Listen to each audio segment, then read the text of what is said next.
Good afternoon, everyone. My name is Julie Shields-Rutina, and I am the Director of College Planning and Education at MEFA. And today, this webinar is part of the MEFA Institute, professional training for school counselors and other college access professionals. And today, we're going to learn about Massachusetts state financial aid. And we are so fortunate to be joined by our special guest, Clantha McCurdy. And Clantha is the Senior Deputy Commissioner of Access and Student Financial Assistance for the state of Massachusetts in the Department of Higher Education. And so she's going to share so much great information with us today. Before I get into some of the other housekeeping details, let me just note on the right of your screen, you will see a question and answer place. And let me know that you can see the slides okay and you can hear our voice okay. I just want to make sure that's fine, and I'll monitor that while I tell you a few more things about MEFA. And I'm receiving a yes, thank you. Oh, people can see and hear. So I think we're in good shape there. So I have muted everyone just so we keep the background noise down, but please do ask your questions. And I may interrupt Clantha and we can deal with a question as she's speaking, or we'll make sure we cover all of your questions near the end. And I'll also say before we move along that I have uploaded a handout here so you can download that, but also tomorrow I will send you this recording of this webinar as well as the slides, so you'll have all of that for further reference. And then I'll just encourage you to come back often to see about all of the different webinars that we have within the MEFA Institute. They're really on all topics all year long, and we want to hear from you about how relevant they are for your work, what else you might like to see. So we're your partner in that. So with that, Clantha, I am going to, let's see, I'm going to make sure I advance the slide and turn it over. And there's Clantha's contact information, and turn it over to you. Okay. Good afternoon, everyone, and I hope you're doing well. I wish we were all in a location where I could see you and, we could hug and kiss and all that jazz, right? But we're doing what we can. So I thought I have a lot of information to share, and definitely talking about the state financial aid programs is our goal. But there's so much more that's going on that I thought I'd let you know how we've been doing and what we're dealing with at the Department of Higher Education, which probably is not unlike what you're dealing with. But I wanted to talk a little bit about COVID. And clearly, this was a challenge for colleges and universities and higher education agencies like the Department of Higher Ed nationally. And in Massachusetts, we decided that we needed to get busy very quickly. So I remember coming from a conference in Florida on the Disney complex. It was very late February, and then coming back here, and at that point, COVID wasn't being talked about much. Maybe there were a couple of masks on the plane or what have you, but all of a sudden we get back, and on the 13th of March found that was our last day in our office. So by the end of March, we had completely set up a remote operations center, fancy way of saying call center and all, but we were able to handle all of our business through this operations center, staying on track with everything and making certain that all of the staff in the financial aid office and the other departments or components of the Department of Higher Ed were able to operate. And we've been operating remotely since March, I guess that would be March 17th. Along with that, there was so much going on nationally that we had to form various committees to track and make adjustments to policies at the federal level, making certain that all of our policies were aligned with those things that were happening at the federal level, and specifically and particularly for financial aid.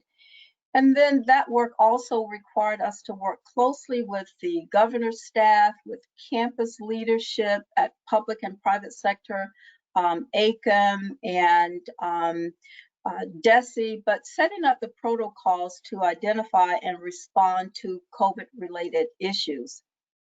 Next slide, Julie. Let's see. Okay, got it. So one of the first things that happened is that the colleges and universities immediately began to advocate for students, basically telling us what was going on and how students were being challenged under COVID, and wanting the Department of Higher Ed to take a look at a lot of the policies and deadlines and things like that that we had for not only admissions, but in financial aid. And for financial aid, it especially meant taking a look at our deadlines. But the other thing too, with the number of students going into the remote environment for learning, many felt like they could not handle that, and it was so stressful they had to leave campus, just withdraw, or what have you. And there were things that were happening at the federal level that we decided we could align our policies with to make certain that students were not harmed. And a lot of that had to do with the length of a term or the cost of attendance and what happens to a student when they withdraw. So our goal was to make certain that if a student found it necessary to leave a campus, and when you look at federal and state financial aid, a student has to earn the right to have access to all those funds, especially when they are leaving before a term ends. But we provided some relief to students and the institutions so that students were credited with as much financial aid as possible. So in their absence, they did not owe money back to the institution, which definitely would cause an issue for students returning that next summer or fall. Another thing that we did, we have a state no interest loan program. And like the feds, we suspended any repayment or collections on that loan for people who were in the repayment phase, or maybe they had previously defaulted and were in collections. We suspended all activities for 4 months. I think initially the federal government suspended things for 6 months, but for us at the state level, the no interest loan program exists on repayment of funds to that account. And then during the analysis, we felt that we could easily overcome a 4-month period of time. And surprisingly, there were a number of students who were on these automatic payments, and they just said, well, I don't want to suspend my payments. I'd rather keep paying and get this loan paid off. And that was unexpected, but a good thing. So we have since recovered from that. But any borrower at this point who needed continued consideration, we were able to offer deferments or other kinds of suspensions. So we attempted to provide as much relief as possible. But one of the main things that we did was to extend our deadlines on several financial aid programs. And I'm listing here Mass Grant, which most of you are familiar with.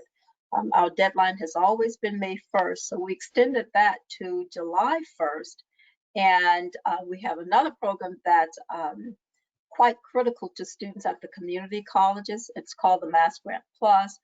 We extended that date to November 1st, so we've not even reached that deadline yet. And on a couple of other programs, the ECE Scholarship, Paraprofessional, those programs were extended to October 1. And of course, getting to those deadlines, we had to do the analysis to know that with funds that we were anticipating getting on the budget, we'd be able to accommodate students with those deadlines. So that worked out pretty well for Massachusetts. And one of the last things that I'll mention under COVID is the Governor's Emergency Education Relief Fund, where the governor channeled $2.5 million to our community colleges for emergency need-based assistance. And what this did was to provide community colleges with resources for full and part-time students to cover any emergency that they have encountered based on COVID. And this could be for anything that falls within the student's cost of attendance. And as you would know, community colleges will have traditional age students as well as our more adult age students who are attending. And they would have anything from car payment, or I need to replace some tires, my rent's due, I don't have rent money, health insurance, anything that falls within a cost of education, which to me, in addition to tuition and fees, is anything related to living expenses. The $2.5 million was divided amongst the 15 community colleges based on a base or flat allocation and a variable allocation that was related to the enrollment at the colleges. And the students can receive up to $1,000 for the academic year.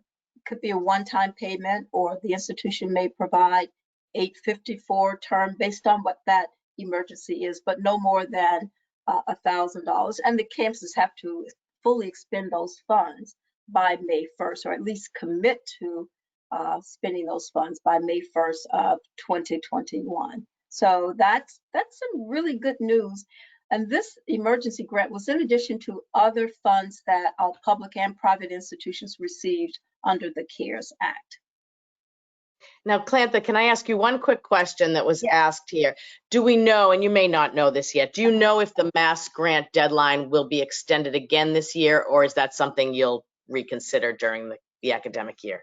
Okay, so for the Mass grant, and I do have a slide that I'll get to later on that, we will not extend it until we know that there's a need to extend that. And so we're going to monitor the FAFSA completion, and also monitor what's going on under COVID. And definitely, if we need to, we will. And the good thing about the Mass grant deadline, if you ever take a look at the FAFSA, you'll see that every state has a date listed for their primary grant program. And that information is shared with the federal government 2 years in advance before that particular FAFSA is printed or made available online. But the good news for Massachusetts is we've had the May 1st deadline for almost 50 years. But as this year has proven, we can extend that if there is a need. And definitely we will do that, because that's part of the process that we go through when we're looking at funding and how the awards will be shaped up. Thank you. Thank you. Okay. So a little bit about some of the other work that we are doing at the Department of Higher Education. And I'm really excited about this, especially given the trend that we're going through, or what we are doing nationally when it comes to race relations and all. But we have an equity agenda. And with that, we are hoping to achieve racial equity for underrepresented populations. So we've started the research and collaborations, planning a statewide strategic plan that will place equity for underrepresented populations. And by that, we mean Black and Brown students as a top performance priority. And to that end, what we're hoping to achieve is making college more accessible and affordable, closing achievement gaps, and improving college completion rates. Now, you've heard this before, because we talk about it, or we've talked about it for the last 2 or 3 years. But what's different is that we've placed this with our new vision, and we're calling it equity. And after doing a little research in the area, one of the things that I can say is equity is the buzzword in higher education. In fact, I was invited to be part of a committee at my alma mater, the University of Kansas, where the School of Ed has their own equity agenda. And it's like, oh, I know something about that because of the work that we're doing here in Massachusetts. So I did say yes to that. Next slide, Julie. So with this new plan, we've divided it into 5 components, and I'm not going to go through each. I will say, if you go to mass.edu, and if equity doesn't show up right away in your face, you will see an icon that you can click on. But over the next year, this year, we are conducting a policy audit. And what that means is looking at all of our initiatives, all of our policies, to see where there are barriers for students of color, and just hoping to exacerbate any of those that promote or would encourage racial inequities, and just redesigning everything that we're doing within the Department of Higher Ed for the public higher ed system. So it's new, it's exciting, but what it does is it gets at the topic that people usually know is there but not like to address, and we're hitting it head on. And I will tell you that one of the first things that we did as a department was to attend a 4-day intensive training on equity, and it was very emotional. And we learned a lot about each other, learned a lot about the work that we need to do. But we feel like now we can move forward with that agenda, because we decided that we could not do something or ask our campuses to do something that we weren't doing. So lots to hear about that. But as far as financial aid, next slide. As far as financial aid, what is this audit going to mean with state financial aid? It could require, in addition to looking at all of our policies, it may mean that we will change application deadlines, change guidelines, just everything that we see that could be a barrier, and things that you just don't even realize. Deadlines, when you think about that, that comes to mind, yes. But sometimes it's the process. And if we are requiring students to do certain things to apply for various programs, and we know that there are populations who would be challenged to do that, think about your students when they went home, and those who were challenged to do online learning because maybe they didn't have a laptop, or maybe in the area that they lived in, let's say some areas in Western Mass, the internet is just not reliable. But, so we will examine all of our policies and eliminate those that obstructs the pathway of students of color from benefiting from state financial aid resources. So that's a lot of work for my staff, but we're geared up. Now, want to switch gears just a little bit, because when you're talking about financial aid, you definitely have to know how your money is going to be spent and who's going to be there to receive it, who's eligible, how much money do you need in certain programs, and that really comes down to enrollment. And what I would say is the National Clearinghouse released figures on enrollment for nationally just a few days ago, maybe it was a couple of weeks ago, and they didn't have good news. 3% decline in enrollment when you compare year to year, 4% decrease in undergraduate enrollment in those numbers, and then a 16.1% decrease in enrollment of first-time never attended college students, although most of that is attributable to the community college sector. So how does Massachusetts compare to the numbers nationally?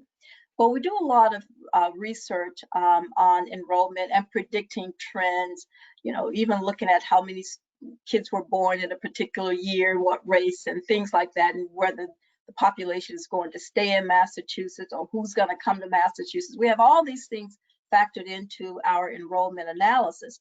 So we've been predicting for a little bit slight enrollment declines, but this year we've had the single most, the highest decrease in fall enrollment, and we think that's because of COVID than ever. So our numbers are 7% system-wide. There's a 7% decrease when you compare the enrollment trends now with what we've had in the past. And these numbers trace back to enrollment in the public sector back in the early 2000s. The enrollment trends for first-time degree-seeking students across the board are down, but specifically at community colleges. So I'm going to share with you a couple of charts on the next slide or two, and you'll see a little bit better what's happening with the enrollment. This is a 25-year span. So if you look, and if you have to look at the bottom, I don't know if you can see that very well, but it starts with 1996 and goes up to 2020. So that line across the top is a 25-year span. And you'll see right about 2014, 13, 14 was when enrollment kind of peaked in the public sector. But if you look at the bottom chart there, you can see the increases. So anything that's above the line is where we started to have increases, and below are the decreases. So if you're looking at 2020, we're at 7.1% decline in enrollment. And we call these our fall.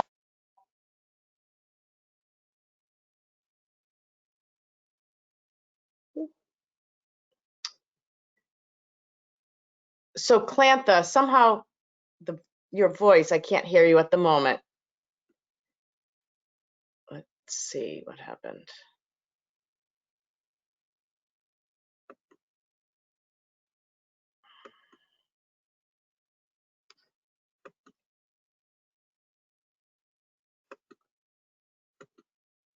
Oh, I don't know, we can't hear you.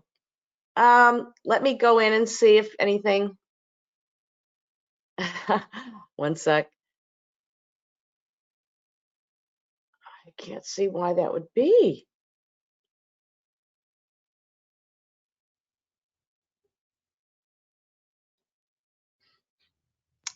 I'm wondering if you could hit that mute button again. Is that it?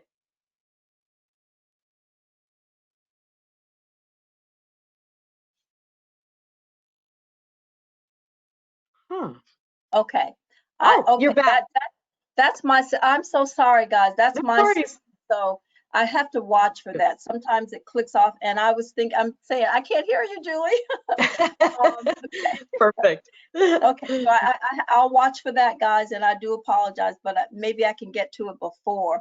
So I don't know where I clicked off, but I was just talking about the 25-year span and having you take a look at what we have for 2020 versus where we were in about 2013, 14, where we peaked with enrollment trends. So if we go to the next slide. Let me just. Okay. Yeah, there we go. Okay, so if you go to the next slide, you're able to see the trend based on each segment of public higher ed, community colleges, and there's UMass in the middle, the 4 campuses there, and then the state universities.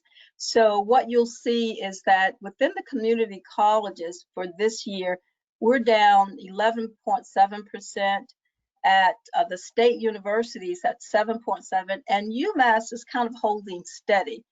You are able to see the peaks and valleys of where this enrollment has been based on that 25-year trend. But this kind of shows you some of the issues that we deal with because we use these enrollment projections to present our budget to the legislature, especially financial aid, because that plays a big role in how many students we think will end up in the public sector or in the private sector and how much money we're going to need for students from various programs. And some of those I'm going to talk about in just a bit. Next slide. All right. So our institutions provided information about why they thought that the enrollment was so low. And so I just listed a sampling of those. And you can read through that. Cancellation of planned recruitment activities from the institutions based on COVID, discomfort or dissatisfaction with distance learning. You know, I hear often from parents who say that their students just are not thriving in that environment. And you probably see that for students in the K-12 system as well. Increase in child care responsibilities for parents who must now spend more attention. We've lost a couple of staff members ourselves because they are parents and their children are at home now learning remotely and they've needed to be there with those. But this is about 10 different reasons that have been offered by the campuses as to why some of that enrollment decline has been experienced this year. But quite often it comes down to finances as well. So more on that. And if you want to know more about the enrollment projections, I've listed a couple of links for you. We're really into Tableau this year, and if you want to do the interactive review, just click on the link for Tableau, which goes directly to our website, or just the data center as well. And if you don't have time to write this down, just mass.edu and you'll be able to find everything that you need. So that's an easier one. Okay. So what are we doing goal-wise? You know, I've talked a little bit about the equity plan, and I just wanted to remind you of some things that you've probably heard us talk about at the Board of Higher Ed. 2 years ago, I started talking about this redesign of state financial aid. So we've not left the 5 overarching goals based on a task force report. And that first bullet, addressing substantial unmet need, well, we've been doing quite a number of things for that.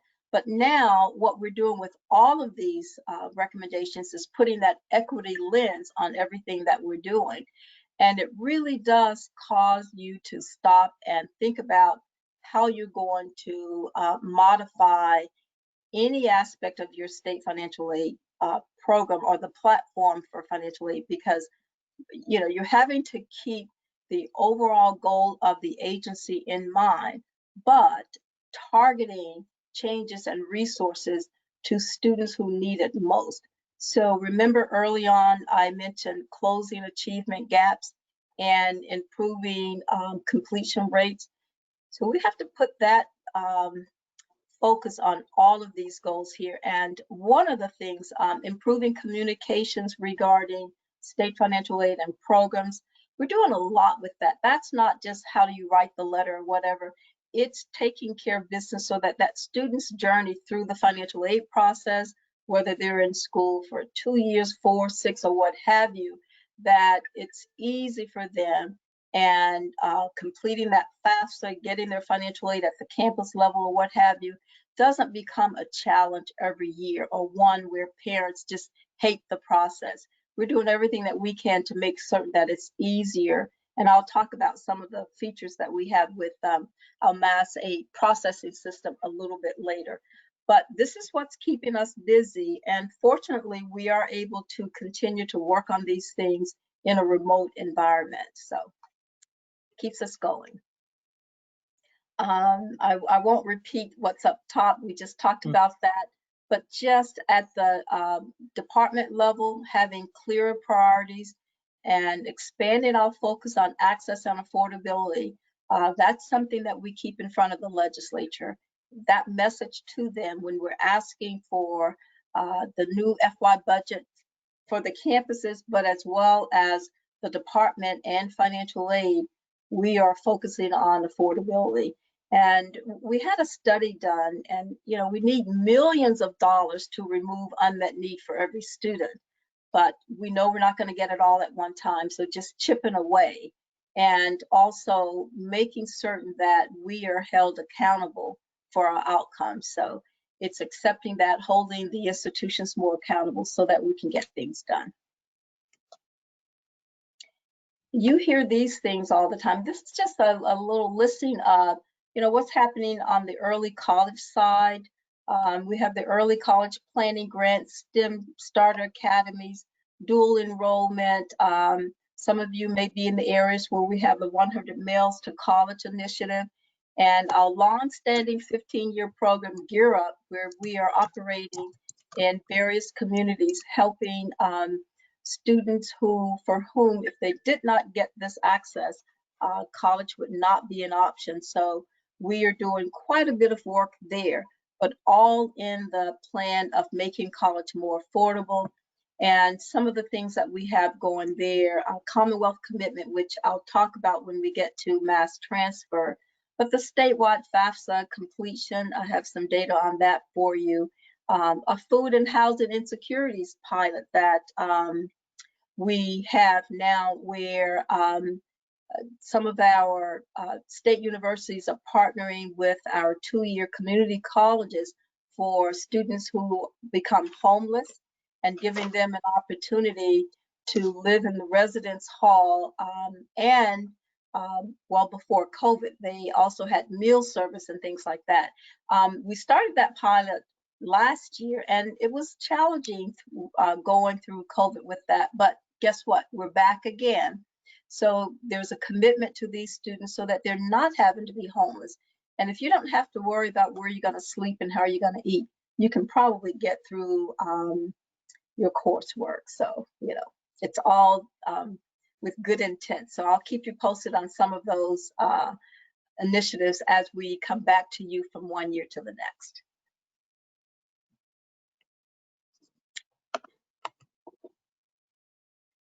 Okay, let's talk a little bit about mass transfer, because this is another one of the initiatives where we are trying to have affordable options for students. And you've heard a lot about the mass transfer. There are at least 5 pathways that we are offering students to help them afford college or pay less for their education, depending on which of these pathways that they may take. And the work that we put into this has gone on for a number of years. First thing is that course equivalencies, working with the academic affairs and departments at each of the colleges to get them to agree that English 101 at this college will transfer and meet the requirements of English 101 at the other college. And you know, it was a long time coming before we can get this up and going. I mean, years, but and institutions are pretty territorial. You know, they like to think that they have the best faculty and all that, and you know, okay, and they grade differently or whatever, or their, you know, their curriculum is more challenging or what have you. But when you start looking at the student as the consumer, there has to be a place where if you've taken a number of courses at one campus, you should not need to repeat them at the other. So that's what we've worked through with the course equivalencies. But then there's the general ed foundation pathway, and that's making certain that all of the general ed courses, which you can Google on our website and you'll see them for each campus, anything that you take at one campus will count as a true credit at the other. And it's just making sure that if a student goes into another campus and they've completed 50 credits, they're not having to get credit for the 50, but they still need to take another 30 plus what the campus is requiring. They start in with those, get credit for those, and not have to double pay for their education. So there are requirements there. I'm not going to go into it very deeply, but you are able to go onto our website, mass.edu, just type in mass transfer, and you'll have more information than you need, or send your students there. The associates to bachelor's pathway, A to B, that allows a student to complete that associate's at the community college, going into the four-year institution, knowing that all of those courses are going to transfer in, and technically you should only have 2 more years to get that bachelor's degree. Now, sometimes students get caught up in changing their majors and switching and all that, but the associate's level courses would have counted, so it depends on what that student does. But all in all, it's a way that the student will save resources, and I'll show you that in a little bit, because that also comes under our Commonwealth Commitment, where if a student enters a community college and declares that they want to be part of the Commonwealth Commitment program, if they're completing 15 credits per term and earning a 3.0, they're going to get a 10% rebate on the tuition that they paid, tuition and fees. And if they continue and transfer into the four-year institution, not only do they get the tuition locked in at the year that they started at the community college, and let's say it was 2019, and they transferred 2021. So they're going to pay tuition at what, let's say, UMass charged in 2019, not what they're charging current day. So, but the student has to have some skin in the game. You know, you got to perform. The 3.0 is there. We have a number of students that are participating, and they're not out of the program if they don't make the 3.0. They just can't get the rebate unless they earn that GPA. Reverse transfer. How many times have you seen students who go in and they almost get that associate's degree completed, but not quite? Well, once they get at the four-year institution, they can transfer credits back and earn that that 2-year associate's degree. Next. Okay, so this one you may not be able to see very well, but it just shows where students can save and how much money they can save. So if they're taking that general ed foundation, completing the 34 general ed courses, they're going to save about 11%. If they're in the A to B degree program, it's savings of about 28% because they're going in transferring 60 credits that will count towards the other degree. And if they're in that A to B plus the Commonwealth Commitment, then we label that as a 40% increase. And there's certain standards that the student needs to complete. That's what you see underneath those, such as the GPA, that sort of thing. But in some cases, you know, the students not having, well, let's just go to the next slide and I'll show you what that says. So here, it's showing the benefits of students as they're working their way through. So let's say with the guaranteed transfer of credits at any level, 2.0, 2.5, 3.0, no application fee to the four-year institution, no essay, you know, how good is that? And the guaranteed admissions, plus being able to qualify for that tuition waiver credit under the mass transfer. So I think as you're talking with your students and they're not certain about heading into school next year, because you know we show this tremendous decrease in first-time students deciding not to go into school this year, taking the gap year, not wanting to be safe, and parents not sure of whether they should go or not. And that may be the case the next time around. In that remote environment, if they want to go to college studying remote and they decide to, well, let's just take classes at the community college, have them matriculate there, get into one of the pathways, and when it's time to transfer over to the four-year institution, hopefully still in the public sector, and this is all about the public sector, they will not have lost time and will be able to save some funds along the way. So excellent way to get ahead and have some degree completion. And we'll take questions right along the way if you have them, right? So this brings us back to the Commonwealth Commitment, and it's a commitment, and we call it commitment because it's what the Commonwealth is saying that they will honor for students.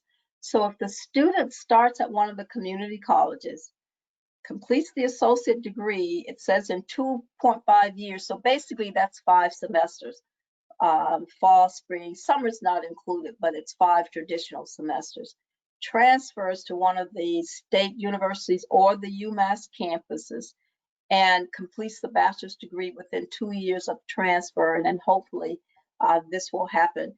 And keep in mind that this Commonwealth Commitment is designed to get the student to continue taking courses at a certain pace, 15 credits if they can. And if they're doing that and maintaining the 3.0, chances for success in completing that four-year degree in another 2 years, you know, they're probably more on track to do that. But if they do that, there's a freeze on the tuition and mandatory fees, as I mentioned, upon entry into that program. And there are a number of majors that are listed for Commonwealth Commitment, but getting that 10% rebate, and you know, my office is involved in that rebate. We actually have to send the money to the campuses because they got to give it to the student, and we've worked out that you give this money to the student after they've paid for the fall term, but before the spring, so that they realize it's a resource. If they choose to use that to pay for their spring expenses, which they probably will, that's a good thing. But we want them to know this is not your typical financial aid package. You've earned, this is a bonus for doing well. And then that guaranteed admissions, now there's a caveat there for space permitting in the major and the college, but we've not run into any difficulties there, at least right now. But you know, you have to have that for certain things like a nursing program that may have a max of students, and then not having to write an essay. It's the way to go. So Clantha, I have a couple of questions around Commonwealth Commitment, if I can ask. Okay. Let's see. Well, one comment, and I think you know this, but you might want to say a few things. It's hard for people who are working to complete their degrees within 2 years, especially if they are parents. So that's one comment. But one question, and then is, do classes taken as dual enrollment count toward the 2.5 years? So the classes will count, but it won't count as part of the 2.5 years.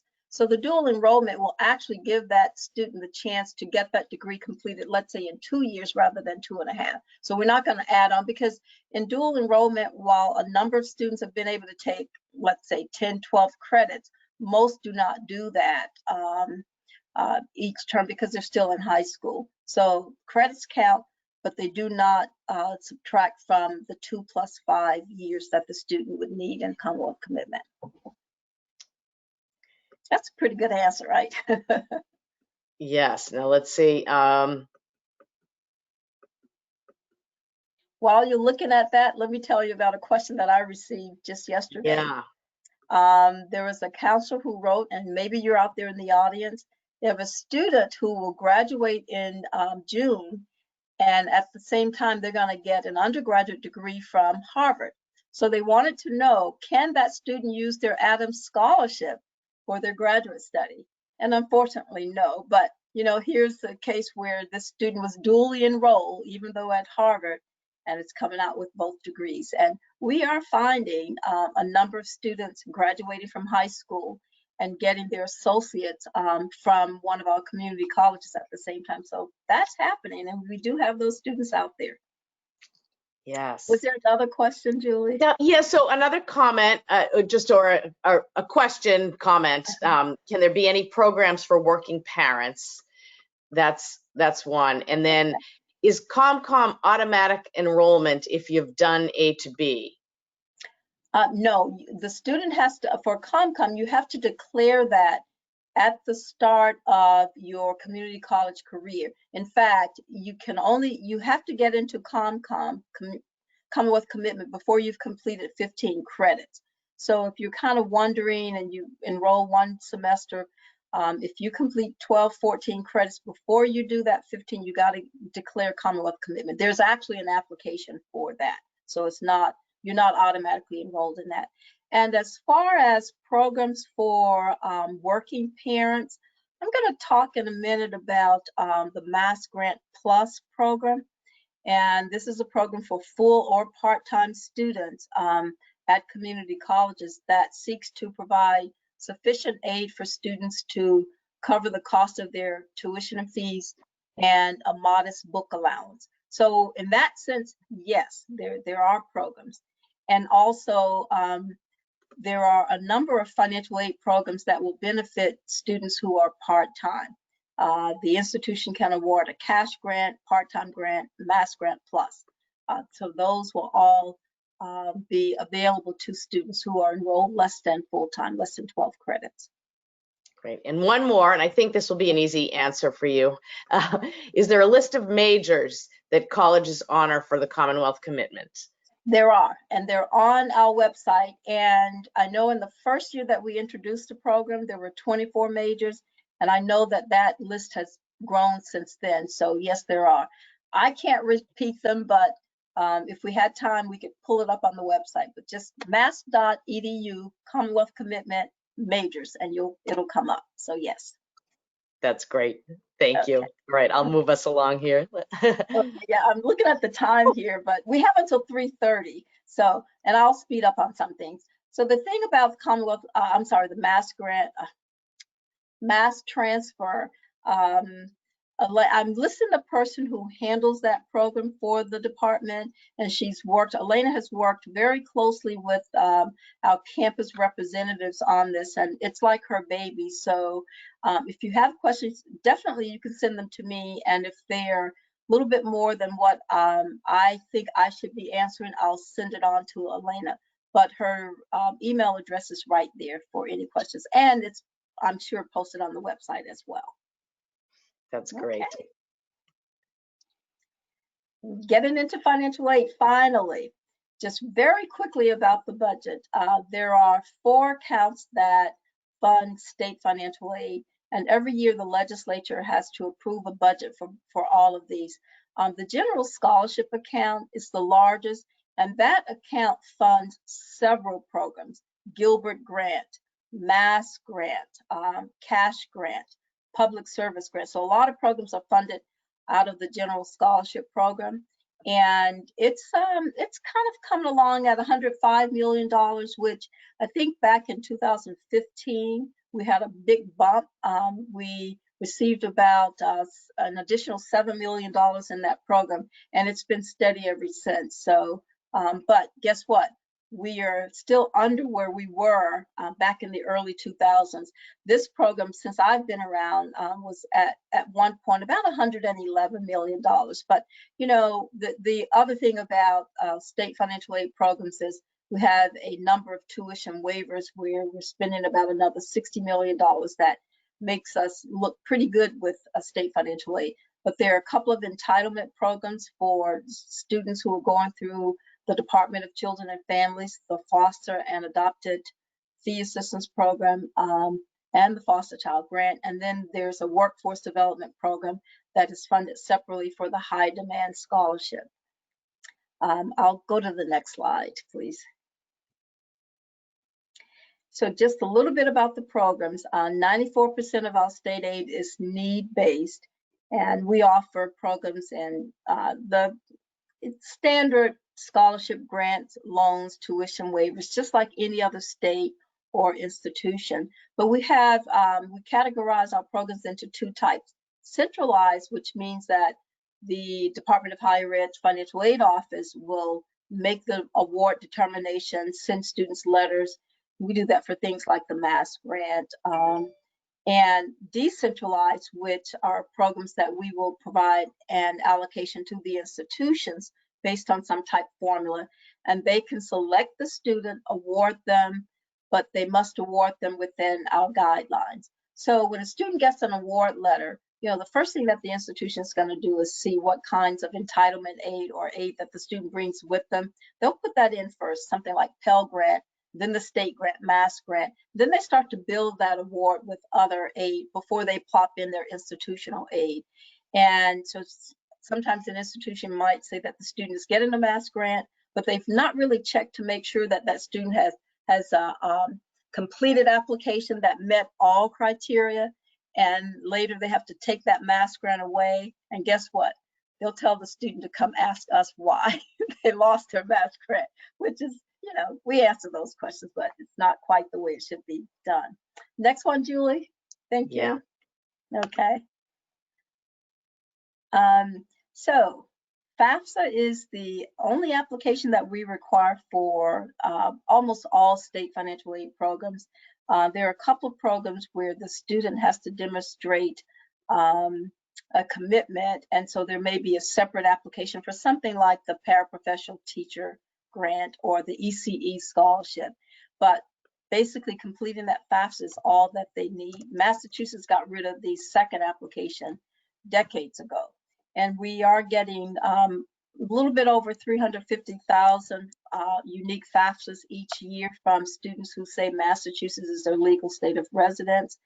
And all of our financial aid is processed through our Mass Aid system, which is an online system where students can go in, set up their account, and monitor any of their state aid that is awarded by our office. If you're getting state aid from the institution, of course, they'll see that on the institution side of things.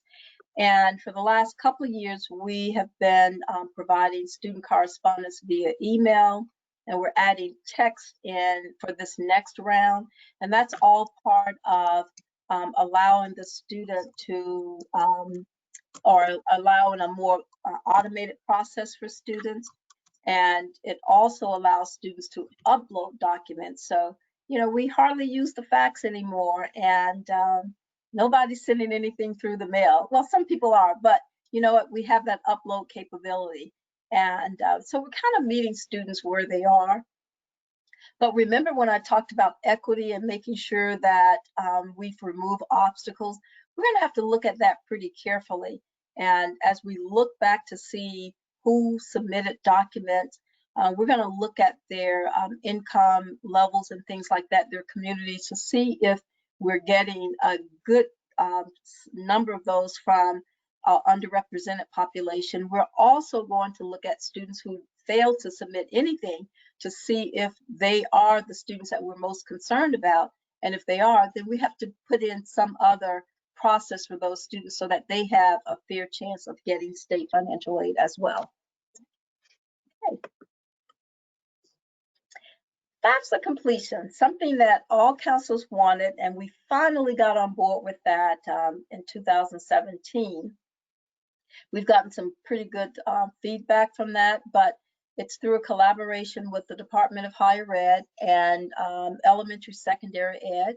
We match student data on the K-12 side with what comes in on the FAFSA, and we're always working to improve that because, as you know, a student may be Jack Johnson on campus, but when he completes that FAFSA, he's John Johnson. So, you know, we have to make certain that we can identify students, or it could be a hyphenated name that it's not hyphenated within your records, but we're using as many factors as we can to match that. So when you pull in your FAFSA completion report, which you do through Edwin Analytics, it is up to date. We recognize that for some students, you may say to a student that they did not complete the FAFSA, and they'll tell you that they did. If we get that feedback, we can go out and take a look to see if there's something else that we can match to get that student on board, because quite often it does become that last name. You know, if a student has a hyphenated last name and they've not used one part of it, but on the FAFSA they do, you know, it could cause all kinds of issues with that. But that report is updated weekly, and beginning next week, we're going to add to the report the data for next year's FAFSA, the 2021-22 FAFSA. So you'll have 2 years of FAFSA data to look at. Although what's in there right now, you know, we're well past the enrollment process. So I don't know how much you're using the reports right now, but it is there. And if there's something that you'd like us to do to improve upon that report, just share that, because we're very willing to work that through. So I mentioned earlier that we look at our FAFSA data quite closely. And one of the things that we're doing when we are deciding on how much money we're going to need for Mass Grant, we start to do a comparison. And I'm just showing here right now the numbers that we've looked at for 2018 through the 2021 total. And as you can see, we list this by month, so we can tell if there are trends. Now, when the FAFSA first started to be available in October, and we looked at those numbers, it was pitiful. There were hardly any applicants in October.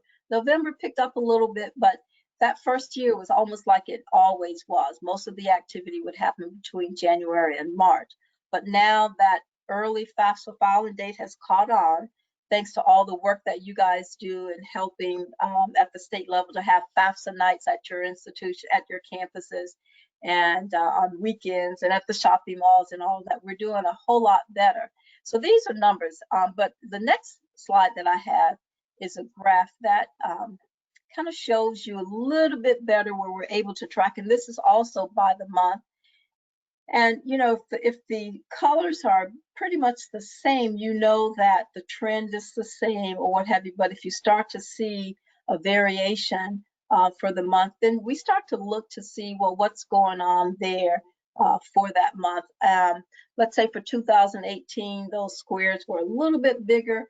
Now, were there more students in the pool than before? You know, we go back and forth and looking at this, and we even get down to looking at FAFSA data by the week so that we're able to make some decisions. And this is the kind of information that we analyzed in terms of deciding about moving the FAFSA deadline date for Mass Grant, and we'll do the same thing this coming year.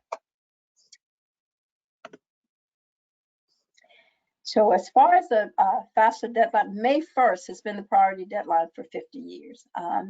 And, you know, with that May 1st date, what we do is we guarantee a student that if you apply by May 1st, you will receive the Mass Grant if you meet the criteria. The good thing about May 1st is that it is later than any institution's deadline, with the exception of a few community colleges, their priority deadline. So there's no other public or private school in the state that will tell you that their deadline is later than May 1. So if a student meets the priority deadline for the colleges that they're interested in, then if they qualify, they're going to meet that mass grant deadline as well.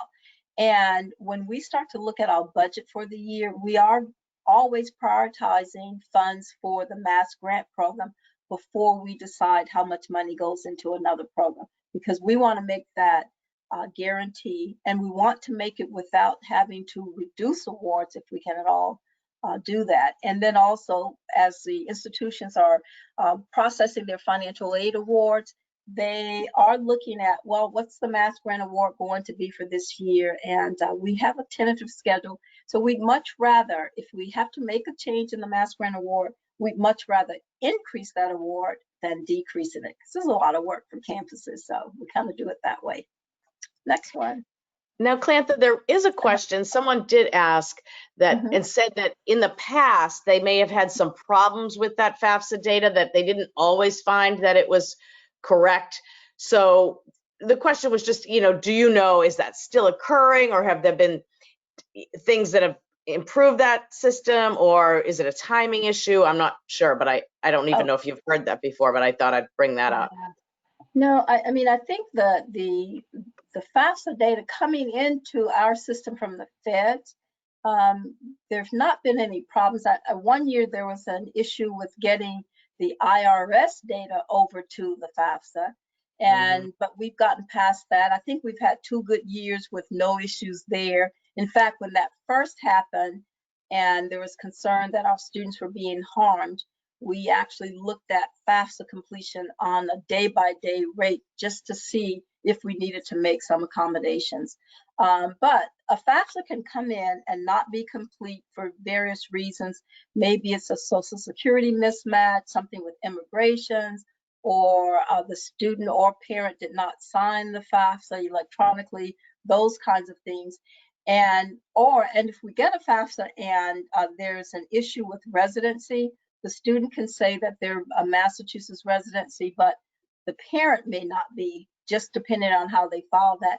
We give that student 21 days to complete that and get information in. We actually send an email listing the information that's required, and then we'll send a second email about 7 days later to make sure that that student has a chance. Some of the issues that we run into with that, though, is that the email address is only as good as what's on the FAFSA, and sometimes it's the parent's email address, and they're not monitoring, or it could be the student's email address, and they don't recognize, oh, I don't know what this is, so they just overlook it. But what happens also, if the student completes that FAFSA after our 21-day deadline, their application is updated, and the minute we see that, okay, we can get to that student and award them, we do that. So they're always in that completed the FAFSA by May 1, but they're in a whole pattern because we're first going to take care of everyone who satisfied all of the rules by May 1. And almost every single year, we are able to get to students who completed that FAFSA a little bit late. They met the May 1 deadline, but they provided the information a little bit later. So we get them at some point. Great. This is just very quickly. I put this slide up every year, and it doesn't change. 65% of all the financial aid goes to the public sector, 34% to the private, and about 1% to our for-profit institutions. It doesn't change because, well, you have to look at enrollment and how many students are enrolled in the private sector versus the hundreds, thousands in the, in the private sector versus the hundreds and thousands in the public sector. So it stays true every year. I'll redo it next year just in case, but if it moves, it's probably only a point or two. Okay, next slide, Julie.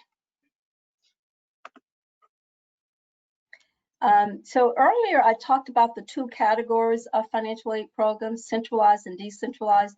These are centralized programs that are administered directly by my office, and we make the awards to the student, send the literature to them, the award notices and things like that. And I'll go through some of them that you probably are more familiar with. I have slides on them, but if there's anything on this list that you want to ask a question about, please do, because I may not cover every one.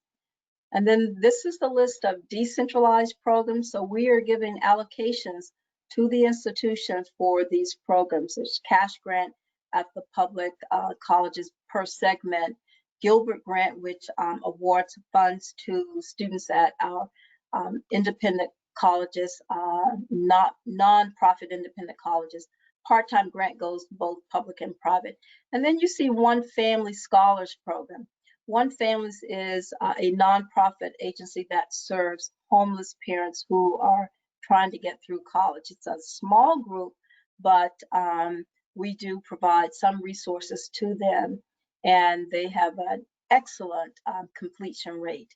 And their whole goal is to end homelessness for that family. So equip them with the resources so that they never have to be homeless. So it's an excellent program. Google them, you'll see what they do. Okay, so on Mass Grant, just a little bit about this. It is our largest funded program, and it does provide assistance to students with the greatest financial need. In fact, to do that, we tailor our Mass Grant with Pell Grant. So if a student is eligible for Pell, they should be eligible for Mass Grant. So the EFC mimics the Pell EFC. So you'll see, if you drop down a little bit, you'll see that applicants must also be Pell eligible.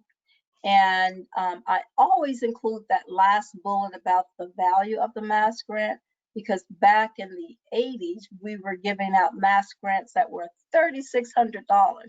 Now our max is about half that. But what happened was, when the state suffered a serious economic period, and they just slashed money all across the board, and for all agencies, financial aid got hit. So we've been gradually trying to get back to that, but I don't know if we'll ever get back up to the $3,600. I guess those were the glorious days. But a student who files that FAFSA by May 1 and is a Mass resident automatically has applied for the Mass Grant. So they're not having to declare that. For people who were around eons ago, like myself, there was a, students had to opt in for the state grant when you completed the CSS application or the ACT application. This was before the federal FAFSA, and they had to say, yes, I want to be considered for the state grant. If they did not do that, then that state agency did not consider them for that grant unless they came back to do that. But simplification, automatic. So that's where we are with that. I just dated myself, Julie. So I mentioned, someone asked, are there programs for working parents? And this is the best example of one. $7.3 million at community colleges.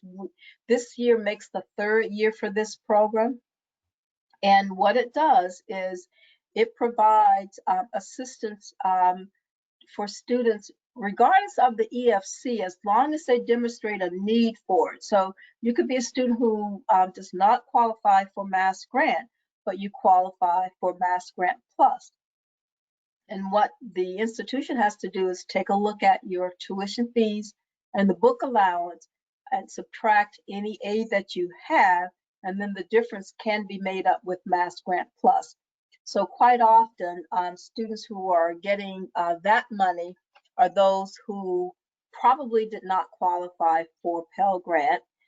They have a slightly higher EFC, and in some cases it could be Pell Grant students, but you have to demonstrate that need for that program.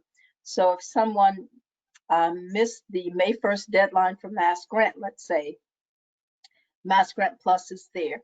And students just need to ask the institution about that program. So what happens is the institution makes the award and they submit a reimbursement request to our office. So we've not given the institutions an allotment. We will just fund every student that's eligible up to the $7.3 million. Why 7.3? We did an analysis as to how much money we would need to meet that unmet need for students based on other financial aid data. And that $7.3 million has been consistently a sufficient amount of money for the community colleges. We are committing 7.3 again this year, but with that 16% decline in enrollment, we may not use all of that. And in that case, we can shift some of that money over to Mass Grant and pick up some late students, but that's kind of how we'll monitor that. FAFSA deadline for this program, November 1. Now, it may be that we get to November 1 and decide to go a little bit further because of the pandemic. We may find that some students weren't able to make decisions about college and they didn't complete the FAFSA. So what about going to January 1 or February 1st? You know, we'll look at that and make decisions as we see the use or the demand for those funds. So if you know of any community member, family member that is trying to take some courses and they need assistance, they just need to ask if they're attending a community college, they just need to ask that community college about the Mass Grant Plus program. Tuition waivers. I mentioned earlier that we spend an additional $60 million in tuition waivers or tuition credits, I would call it that. And I've listed 5 of those that are quite popular. The need-based tuition waiver, which the institution awards, John and Abigail Adams Scholarship, but it is offered as a waiver, so the state doesn't appropriate any money for the Adams. What happens is the campuses will just provide a tuition credit or tuition discount based on the value of the Adams Scholarship. Same thing for the COPLEC. And one that is getting a little bit more use now is that valedictorian waiver. And then for some of the entitlement programs where students are getting grants, there's also a tuition waiver credit that's available. And that is the case for the adopted and foster child tuition waiver. Part of the financial aid redesign was a recommendation to turn these waivers into a cash award. And if we could ever get the legislature to award us an additional $50–60 million, that would be quite easy. But I think these waivers came about back in the late 80s when we had that big slash in financial aid, and the Board of Higher Ed found a way to get some relief to the campuses by creating the tuition waiver. Couldn't get the money from the legislature, but the Board of Higher Ed had the authority to grant waivers. And for a student, a waiver is financial aid, and that's how we've used that. And these waivers are only for students who are enrolled in the public sector. We cannot mandate waivers at the private institutions. Now, Clantha, there is a question about the John and Abigail Adams Scholarship. Given COVID and all that has happened this last year, has there been any thought to extending the time frame for the John and Abigail Adams waiver, given that this counselor has seen some students not go to college this year because of all the uncertainty and scariness on campus? Okay, so if we go to the next slide. Yeah. Next Adams. So the answer to that is yes, there are some discussions.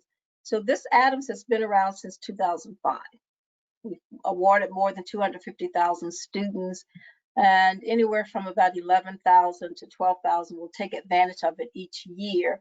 And it equates to about $16.5 million in total tuition revenue that's discounted.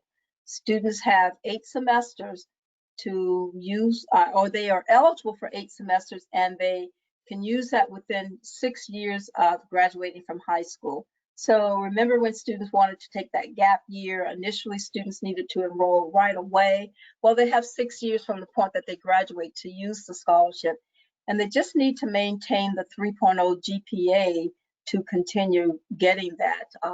Majority of these students enroll at UMass, one of the UMass campuses, mainly UMass Amherst. But if you go to that next slide, I believe that the letters for the 2021 graduates have been mailed, and if you don't have them yet, they should be arriving pretty soon. So my next bullet in red says that the selection process for the class of 2022 and 2023 may change due to the MCAS testing schedule. And our agency has been in contact with or in consultation with elementary secondary ed, because we are analyzing the data and what this means. And what it comes down to is COVID impacted that schedule for testing, where 75% of the class of 2022 took the science, technology, engineering test, but only 3% of the class of 2023. And I believe the commissioner of K-12 went ahead and provided a waiver to students for that science component. So how does this work with designating students in the future? So we're okay for 2021, and we're following the rules based on what we need to do. But for the next two classes, we need to make an adjustment. And we're still talking about it, but you know, it could be something that reverts back to the way the test was given or the selection was made before, just based on two test components, English and math, or it could be something else. So there's a lot of discussion right now, and we're getting close. And I think as soon as we have agreement, because whatever we agree to will require possibly a revision of the Adams guidelines. But when we get to that point, that will be announced to the public institutions. I can't say much more about that right now because we're still under discussion. So yes, COVID basically has dictated everything that we're doing. So more to come, but we are very much aware of the challenges that that's causing. And the same thing for this conflict certificate of mastery. You know, students are invited to apply for this based on their MCAS test scores, but they're having to submit scores from the SAT subject test and all of that. And you know the challenges that students encountered with the SAT, where test dates were canceled. And then when they were offered, they filled up right away. And even though the College Board offered another test date, we're not sure. So we the deadline for the class of 2020 was extended, and students were notified just recently over the summer. And the same thing going forward. You know, we'll look to see which of these guidelines we need to change, but we do aim to continue both the Adams Scholarship and the Conflict Certificate of Mastery. So more to come when we know exactly where we need to land. Now, my favorite, Kristen Herter, and I don't know if you know, but Kristen Herter was one of our governors in Massachusetts. I thought I'd throw out his picture there so you'd see that. But if we go to the next slide, this is probably one of our more competitive scholarship programs, but it's not based solely on academic merit. Applicants for this program are nominated during either their sophomore or junior year by a school official or community agency. Could be someone from the Boys and Girls Club or Gear Up or Upward Bound program, even the Department of Children and Families. And that nomination comes because it basically will stipulate why that student is eligible for this program. It's designed to be an incentive for students who've had to overcome extenuating circumstances or obstacles in their life, but they demonstrate strong academic promise. And if the student wins this scholarship, they can take that to any college or university in the continental USA. Wherever they want to go, that scholarship will follow. I've listed here that the annual award, average annual award, is about $16,000. Kind of goes up a little bit each year because we are continuing to creep up the max. And right now, the max for this year is $20,000. And we do have a sizable number of students who are getting the full $20,000 because they may be attending private institutions that do not give a lot of institutional aid, or maybe they gave them a very good package their freshman year, but once they find out that they're a HERTA student, they cut back because they know what the HERTA is going to offer. But you know what? We make a commitment to these students, so we do award them. So the application for the class of 21, or the applicants for 21, will come out in late November, right just before or just after Thanksgiving, and it will have a February 15th deadline. Now, we know that it's been a paper application process for many, many years. I'm happy to say that this process is going to be rolled into our mass aid system, so it's going to be even more streamlined. But for this year, under COVID, we will offer an online application. And the way this will work, the nominator will first go in to nominate the student, providing some basic information and uploading the nominating statement. And once that happens, the student then receives an email that says, you've been nominated for this program, and here's what you need to do. And so the student can then complete the application online and upload any of the additional information, which includes 2 references and usually some kind of financial statement from the family. So we expect that a number of you will use that online application, but just keep in mind, if you do, there'll be 2 parts to it. It will require that the nominating statement is submitted along with the basic information about the student, primarily name and email address, so we can communicate with the student. Then the student goes in and basically completes the information that's on the paper application.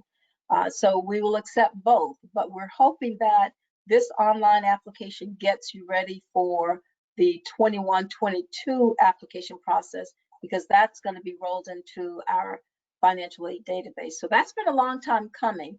And for those of you who hate that paper application like me, it's going to disappear pretty quickly. I know a lot of you do a lot of work to get your students nominated, and we do appreciate that. But it has just proven to be a very, very competitive process. And the one thing I will say is that each application is reviewed 3 or 4 times before the decision is made about whether that student is advanced to the interview stage or not advanced. So they do get quite a bit of review by different people. So there's an advocacy for just about every application. Next slide. So we are by law selecting 25 students from an average pool of about 350 students or applications. And I mentioned that it's completely portable. And the statute says that the scholarship can be awarded for up to half of the student's financial need. And with that, we kind of get into sort of a last dollar approach, whereby when we collect information from the college, the student has been fully awarded. But with the Herder Scholarship, we go in and make the commitment without considering loans and work study. And so a number of our students are able to go through their 4-year college career without student loans. And that's the beauty of the Herder Scholarship. So if a student attends a campus that gives a significant amount of aid, but they always package them with the loan, students are usually able to deny or decline the loan and do just fine with the Herder Scholarship. And on occasion, we might have a student who needs to take a class over the summer to catch up and all that. If we have extra funds, we do help them out, because our goal is to get that student to complete school. And I think on the next slide, this is like one of our classes that graduated, or at least we have a ceremony for students, and I'm sure these kids are all graduated now. And you know, judging from the way the ladies are dressed, this is probably an older versus a more recent picture, because I think the skirts are shorter these days than what you see on this. But we have a ceremony at the State House, and they get their citations from the legislature and all that. So it's a wonderful program, wonderful service. And many of the counselors that nominate students also come to the ceremony. So we do appreciate your help. And here's a list of institutions where our students are either currently enrolled or were enrolled this past year. So they get into some of the more prestigious institutions, and they do quite well. So these students have to submit their transcript before they're done every year. And trust me, they do so well that they're sending me transcripts without me having to ask for them. Awesome, Brent. Let me move on because I only have a couple of slides left. So this is one of the entitlement programs that provides an annual award up to $6,000. It is awarded as a last dollar grant, and it is for students who continue to receive some extended services from DCF beyond the age of 18. And some of that has to do with them completing college. Student has to complete the FAFSA. DCF sends us or they upload the list of students who qualify, and then we go about the task of getting awards ready for them based on the school that they attend, and they can go anywhere outside of Massachusetts as well. The other entitlement program is the fee assistance for adopted and foster students. And this awards a student complete tuition and fees at a public institution. And at one point, we had to catch up with the funding, but now for the last 2-3 years, we've had sufficient aid to meet the need of every student that's in this program, which is what it should be because it is an entitlement program and the state has guaranteed students this money. And there's about 900 students who are assisted each year. We're projecting $7.7 million to help students through again. So these are programs, because you have these students in your school, you usually will know many of the students who are working with DCF. And I think, yeah, that's about it. Here's our contact information. I've listed not only my email address, but my mobile phone number, because that's where you can reach me, and I will take the call at any time, including weekends if you need to call. But, you know, the whole point is being a public servant, being there to answer your questions, because I figure if you're calling, you're trying to help a student, and we want to try to get that information to you as soon as you possibly can.